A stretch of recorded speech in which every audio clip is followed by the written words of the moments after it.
Seja muito bem-vindo e muito bem-vinda no programa Vida em Família aqui na TV Evangelizar.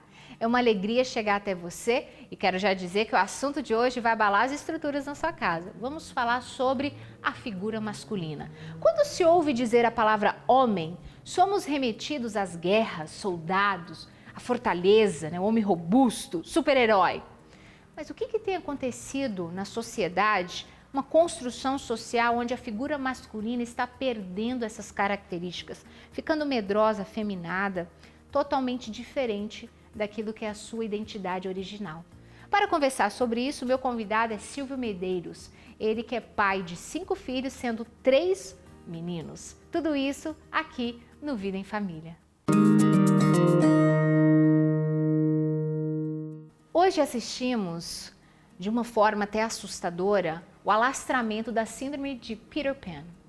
Essa síndrome é onde o homem tem comportamentos de adolescente, conhecido como um adultescente.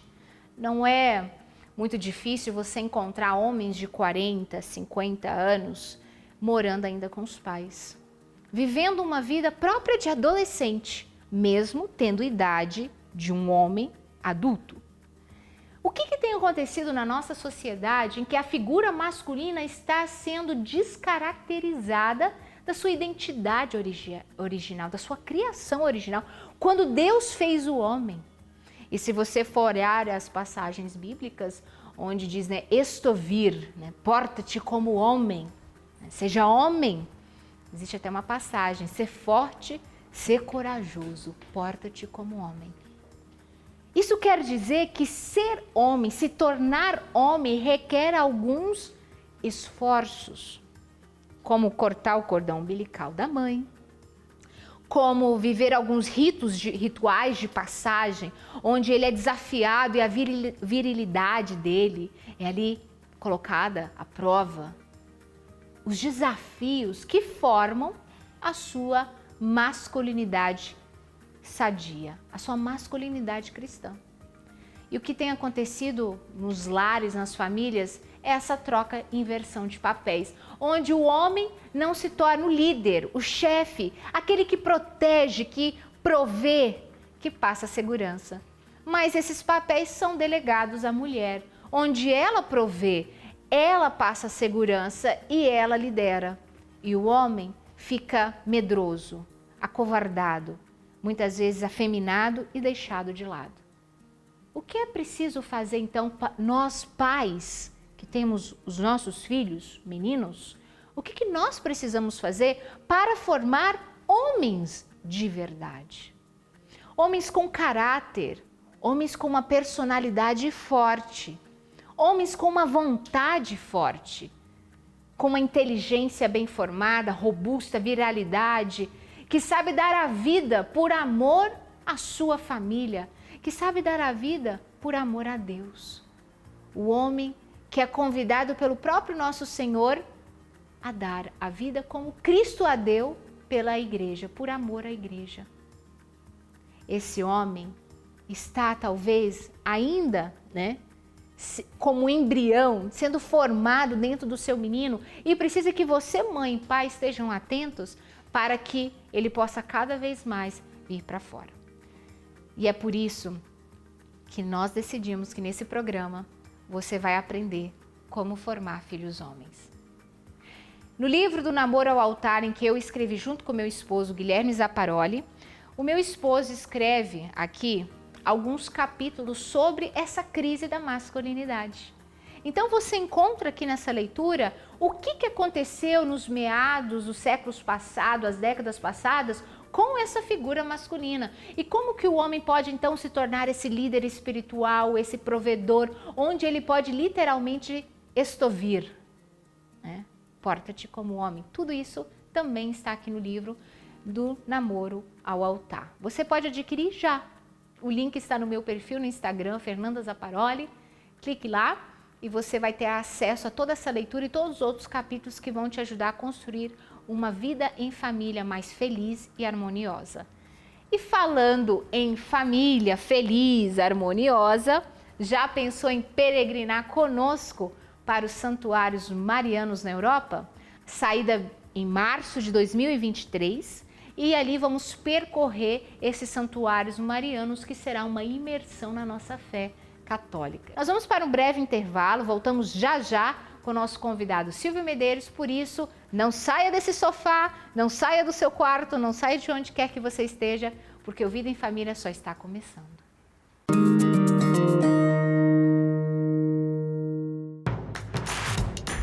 Não perca mais nenhum vídeo da TV Evangelizar. Inscreva-se agora. Estamos de volta com o programa Vida em Família, aqui na TV Evangelizar, onde o tema de hoje é sobre a formação de filhos homens. E para falar sobre esse assunto, eu convidei o Silvio Medeiros, que é publicitário, já ganhou inúmeros prêmios artísticos, quero destacar alguns em Cannes, ali na França, e também ele é pai de 5 filhos, sendo 3 meninos. Uma escalinha da idade da razão, pré-adolescência e adolescência, ou seja, tem propriedade. Seja muito bem-vindo. Muito obrigado, Fernanda. É uma alegria recebê-lo aqui. E eu quero já começar falando da desconstrução da sexualidade masculina que a gente vê na nossa sociedade, né? Então, mas para começar, uma criança ela é educada pelo pai e pela mãe. Então, falando dos meninos, das crianças, como que os pais podem ser protagonistas da educação dos seus filhos meninos? Certo. Os pais homens, você disse? Isso. Sim. Olha, eu diria que o primeiro ponto que um pai deve trabalhar para que ele realmente seja protagonista na educação dos seus filhos meninos, primeiro ponto de luta, bem entendido, é amar muito a sua esposa, né? Então, eu não acredito que um bom pai consiga se esquivar, né, do seu papel fundamental de cônjuge, né? Então, eu acredito que boa parte do trabalho educativo de um pai, mesmo de uma mãe, está na forma como ambos se relacionam, né? A gente sabe, eu trabalho com comunicação, né, que a linguagem falada, ela corresponde, quando muito bem articulada, quando muito bem falada, no máximo 25%, 30% de toda a comunicação que um ser humano é capaz de fazer ao outro. Então, isso significa que a gente comunica muito mais do que com as palavras. Dentro de casa, especialmente nos primeiros anos de idade, onde os nossos filhos ainda nem ainda têm alfabetização, vocabulário, não tem repertório, onde que os filhos vão fazer a sua primeira leitura educativa? Muito por meio da maneira como o pai se comporta com a mãe, maneira como a mãe se comporta com o pai. Então, quando os filhos percebem que o seu papai coloca a sua mamãe em primeiro lugar e vice-versa, naturalmente eles já se localizam na família. Naturalmente já sabem um pouquinho melhor o seu papel, sabem um pouquinho melhor os seus limites. Eu sei que a minha mamãe é muito amada pelo meu papai, então, não posso me comportar dessa maneira, não posso falar daquela. Então, veja, não é preciso de ser nenhum PhD em orientação familiar para você ser um bom pai, desde que você comece amando muito a sua esposa, né? E eu diria que depois o segundo ponto bastante prático é presença, né? Eu acho que a presença dos pais é um ponto fundamental, porque não existe autoridade simplesmente por cargo, né? Um pai nunca vai ser um pai com uma autoridade reconhecida pelos seus filhos simplesmente porque ele ganhou aquele posto, ele tem aquele cargo de pai. Não, mas porque ele merece, porque ele está habitualmente dedicado à sua família. Então, isso gera uma força de atração muito grande nos filhos, né? Eu diria que talvez a ferramenta mais poderosa para um pai que já ama muito a sua esposa seria a autoridade baseada na coerência, né? Então, os filhos percebem que o pai, ele age conforme ele fala e ele fala conforme ele age. Então, o pai, ele naturalmente, ele atrai os seus filhos dessa maneira, né? Então, eu diria que amor à esposa, presença, coerência. Fantástico. Inclusive, um dos papéis do esposo é romper o cordão umbilical com a mãe para que ele, de fato, se torne um homem. Porque, diferente das meninas, e você tem filhas mulheres, elas não precisam que alguém fale, seja mulher, porque elas vão fazendo como que uma continuidade daquilo que é a maternidade da mãe. Diferente dos meninos, estovir, né? Então, como que o pai faz para cortar o cordão umbilical com a mãe de forma que esse menino se torne homem? Eu acredito que primeiro ponto fundamental, né, que você nunca está pai, você se torna pai, você encontra na paternidade uma identidade da qual você não é como um kimono de uma arte marcial que você coloca e você tira, né? Fui no bar, deixo o meu chapéu de pai, né? Vou para casa, coloco o meu chapéu de pai. Não, você se torna pai, né? E isso faz parte da sua própria realização.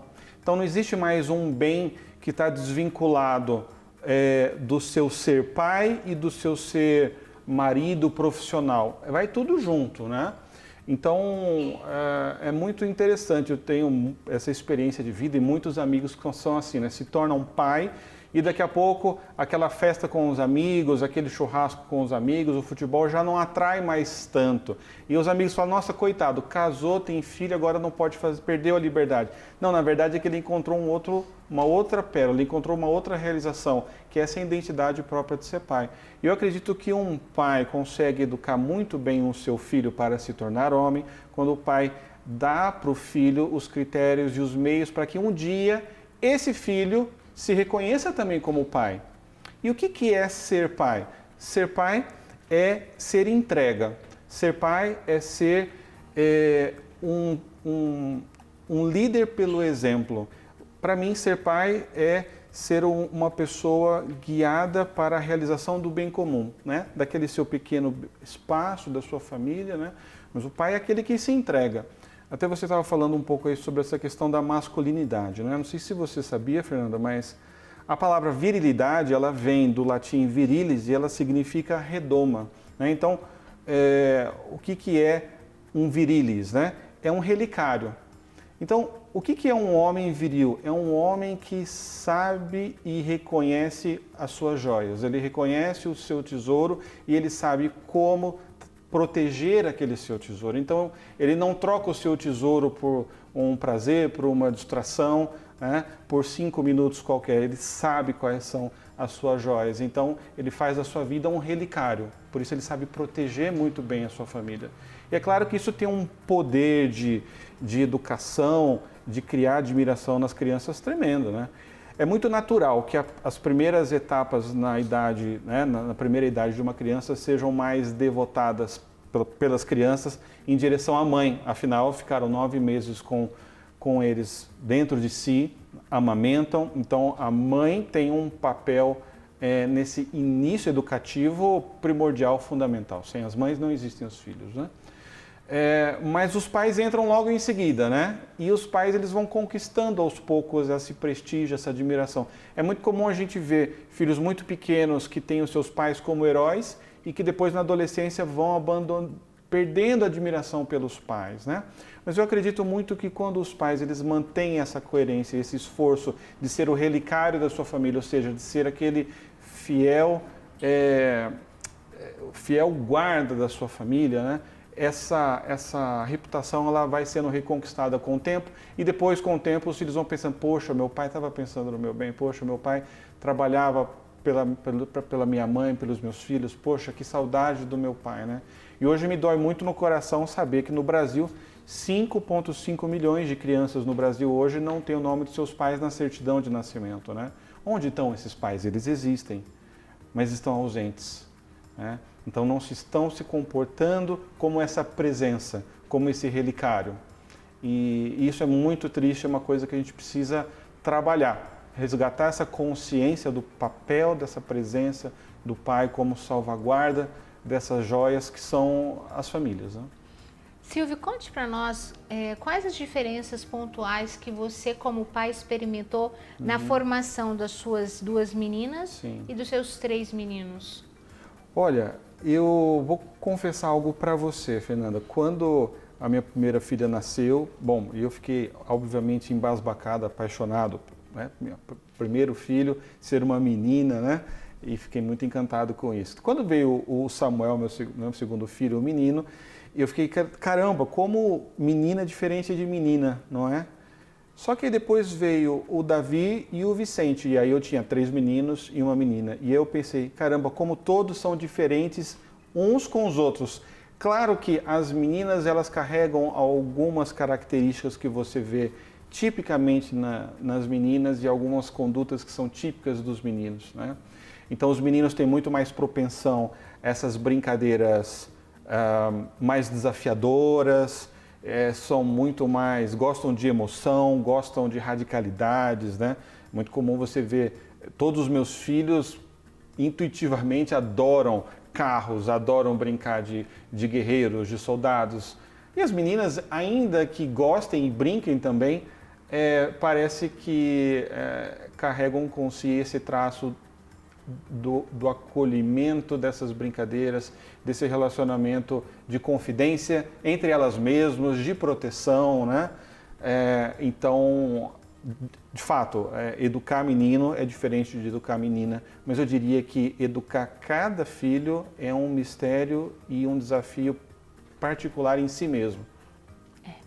É interessante porque quando você recebe, né, a menina, segundo, né, os pais que eu conheço, tem aquela sensação da princesa, da fragilidade, né?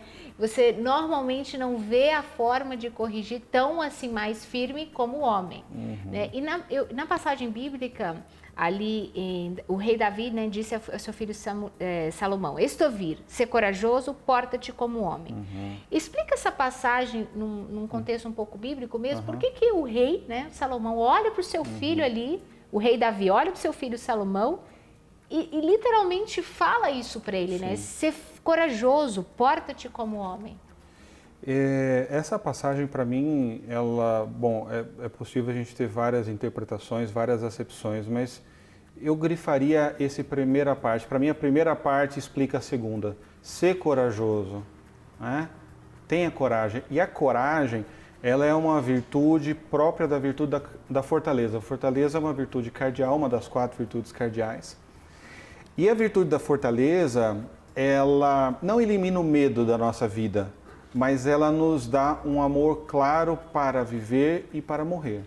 Então, é forte não aquele que tem medo, é forte, é corajoso, não aquele que teme, mas aquele que tem um amor maior do que o temor, aquele que tem um amor maior do que os perigos e os medos possíveis de ter na sua vida, né? Então, e não é possível a gente nos realizar como seres humanos sem essa virtude da fortaleza, sem a virtude da coragem, porque todos os bens que valem a pena, eles custam, e eles custam muito, né? Então, quando nós vemos esse pai chamando para o filho para portar-se como homem, primeiro ele lembra da virtude, seja corajoso, né? E o corajoso não é aquele que tem medo, mas é aquele que tem muito claro os seus amores. E de novo a gente volta para a ideia da virilidade, né? De ser um relicário, de ser um protetor, de ser um guardião daqueles seus amores. Agora, se um pai, se um menino, se um homem, ele não tem amores, se ele não tem joias, se ele não tem ideais, ele vai ser forte para quê? Ele não tem como ser forte. A fortaleza não é uma virtude disponível para os egoístas, para os mesquinhos, para aqueles egocêntricos que não têm amores que transcendam a sua própria vida, né?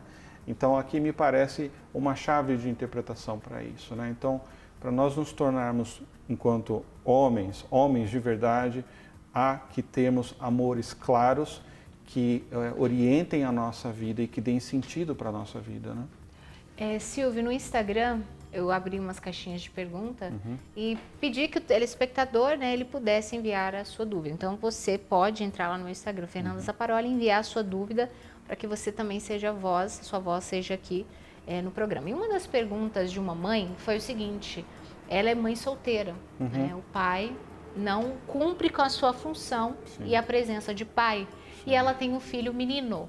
E uma das maiores preocupações dela é que, como ele fica muito tempo com ela, ele tende a brincar com coisas relacionadas à vida dela. Então, cozinhar, colocar com boneca, colocar para dormir, e isso está deixando ela um pouco insegura. E aí ela perguntava o que ela pode fazer de forma que pela ausência do pai, ela possa formá-lo também como um homem.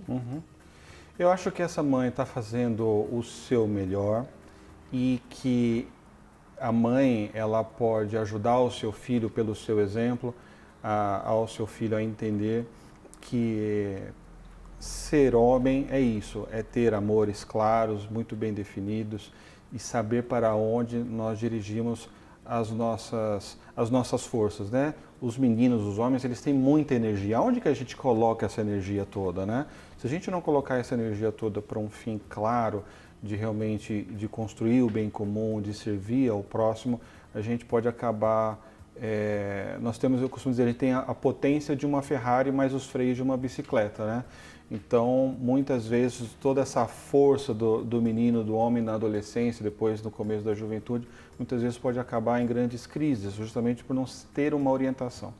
Agora, eu acho que essa mãe ela pode procurar a presença de um tio, de um professor, de um tutor. É muito importante a gente ter referências na nossa vida, né? E por mais que essa mãe esteja fazendo o seu máximo, nós não nos bastamos, né? Nós não somos ilhas e precisamos realmente de referências. Então, eu diria ela também isso, né? Que ela lesse com seus filhos, obviamente marcar muita presença, mas também que ela pudesse assim expandir, né, essas amizades, que o santo de casa não faz milagre, né? Será que ela não tem um irmão? Será que ela não tem um tio? Será que ela não tem um avô? Será que não tem um professor de artes marciais?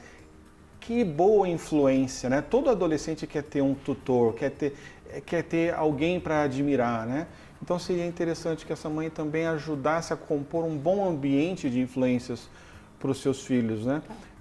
Porque, de novo, também o pai e a mãe podem criar um ambiente espetacular dentro de casa, mais um mundo lá fora, né? Então, cuidar dessas amizades, cuidar das influências, cuidar dos relacionamentos do filho, porque, como diria Ortega y Gasset, o homem é o homem em suas circunstâncias, né?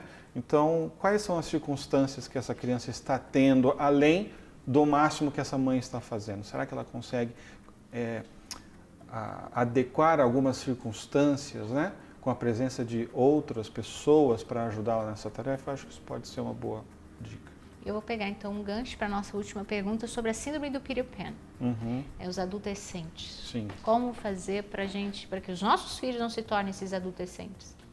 Eu acho que nós temos que encantar os nossos adolescentes com essa missão magnânima que é ser pai, né? E por ser pai, não estou dizendo aqui simplesmente casar e ter filhos, mas ser pai como ser realmente um construtor do bem comum. Ainda que eu seja um adolescente, eu posso já ter atitudes paternas no momento em que eu me preocupo com o bem comum da minha sala de aula, dos meus amigos do condomínio. Eu posso ser um adolescente e ter um comportamento de paizão. Quem que é o paizão? Aquele que se preocupa, aquele que cuida dos outros, né? Então, hoje em dia, durante muito tempo, os homens foram colocados um pouco em xeque nesse papel educativo. Muito foco foi dado para as mães. E é importante, porque realmente mãe e pai são responsáveis, né? Mas hoje em dia, se você colocar lá no Google Father Effect, né? Você tem muitas universidades nos Estados Unidos e na Inglaterra falando sobre esse efeito do pai. O que é o efeito do pai? Bom, o presidente Barack Obama, alguns anos atrás, ele fez um discurso memorável onde ele dizia, né, que os jovens que crescem sem a presença e o carinho de um pai, isso por dados de diversas universidades no mundo, são 5 vezes mais propensos a viver na pobreza e na miséria, são 5 vezes mais propensos a cometer crimes, 9 vezes mais propensos a abandonar os estudos e 20 vezes mais chances de acabar numa prisão. Nos Estados Unidos, no estado do Texas, 85% de todos os presos juvenis têm um ponto em comum. Todos vieram de lares sem a presença de um pai, homem, sem a presença masculina de um pai. Então nós vemos que o pai, ele é fundamental como guia, como orientador na realização de qualquer pessoa, né? Todos os pais têm filhos, mas nem todos os filhos têm pais, né? Pais de verdade. Então, quando eu vejo todos os benefícios da presença de um pai, me parece impossível você não mostrar para um adolescente, para um menino, a grandiosidade que é a missão de ser pai. Filho, independente, né, da sua idade, eu quero te ajudar a realmente ter um comportamento de pai, de fazer o bem, de ser guia, de ser consultor do bem comum, de ser referência, né? E isso vai o quê? Vai orientando essa força do menino, essa força do homem, que às vezes até numa base biológica é muito presente, para que realmente ele se desgaste, ele se consuma por um ideal que é muito nobre, né? Então, para mim, não há muito segredo, né? Eu acho que a melhor maneira de você realmente formar um bom filho homem é, assim, encantá-lo, apetecê-lo para a sua missão grandiosa de ser relicário, de ser protetor, de ser consultor do bem comum. E acho que isso especialmente para os adolescentes, é a melhor maneira também de direcionar a sua sede de sentido que eles têm, né? Fantástico. Silvio, eu quero agradecer imensamente a sua participação aqui no Vida e Família. E eu que agradeço Obrigada. pela oportunidade, pela alegria de estar aqui com você. Inclusive, o Instagram do Silvio está aqui nas nossas telas, na nossa tela, para que você possa segui-lo. Eu tenho certeza que o conteúdo dele vai te ajudar. Obrigada você que esteve até agora aqui conosco no Vida em Família. Inclusive, eu tenho um convite para você. Na próxima segunda-feira, às 21 horas, o tema será sobre maternidade, onde muitas vezes existe uma propaganda, né, anti-maternidade, que se torna uma verdade dentro da sua casa, onde a maternidade se torna um fardo, um peso. E aí, como fazer para descobrir a leveza e a beleza que existe no ser mãe? Te espero. Até lá, uma ótima noite.